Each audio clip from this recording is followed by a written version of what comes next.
Muséum de Toulouse. Un vieux rouleau de papier brun se déroule. Une vingtaine de bisons y sont dessinés pêle-mêle, aux traits noirs. On distingue aussi une biche, un cheval et 3 sangliers.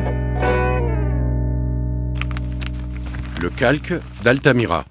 Sur une carte, en dessous de la France, un point rouge sur la côte nord de l'Espagne. Nous sommes en Espagne, à la préhistoire, il y a 15 000 ans. Des bisons broutent dans les collines. Pelage brun, puissantes épaules et petites cornes. Dans une grotte, une lampe à huile éclaire 2 personnages de style fil de fer. L'un d'eux trace au plafond, en noir, le contour d'un bison couché, pattes repliées, museau entre les genoux. Wow.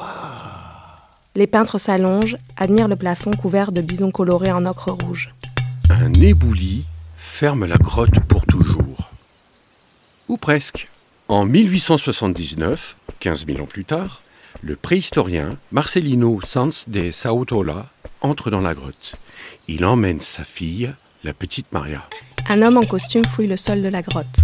Regarde Maria, des pointanos, des coquillages. Il trouve une pierre rouge. Un morceau d'ocre. Elle pointe du doigt. Il se cogne au plafond. Pas des taureaux, des bisons Maria. Des bisons fantastiques. À 8 ans, la petite Maria a découvert pour la première fois au monde des peintures paléolithiques. Ils explorent la grotte. Scandale en Espagne. Sautola prétend que les primitifs de la préhistoire dessinaient des bisons au fond des grottes.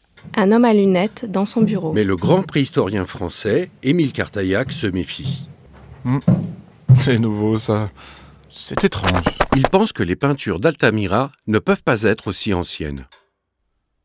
Les années passent, d'autres grottes avec des peintures et des gravures sont découvertes en France. Des photos de grottes bousculent Cartaillac. Je me suis trompé. En 1902, Émile Cartaillac écrit le mea culpa d'un sceptique. Un scientifique qui reconnaît son erreur, ça, c'est rare. L'article sort d'une machine à écrire.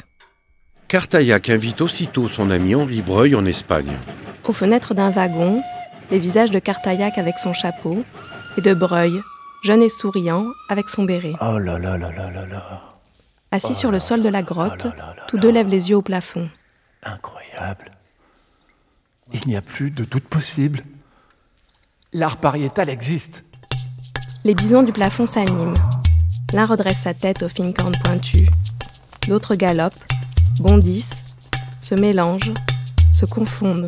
Courage mon ami, dessinons cette merveille. Allez, laissez-moi faire. Cartaillac et Breuil dessinent une copie de la paroi sur un calque géant. Les bisons sont tellement grands qu'ils doivent les dessiner plus petits sur le calque. Le train les ramène avec le calque. Émile Cartaillac rapporte ce calque au Muséum de Toulouse, où il est régulièrement exposé. Au muséum, les peintres préhistoriques contemplent le calque et tous ces animaux dessinés pêle-mêle. Pas mal, mais ça manque de relief. Avec leur lampe à huile, ils éclairent le calque, accroché au mur dans un grand cadre doré.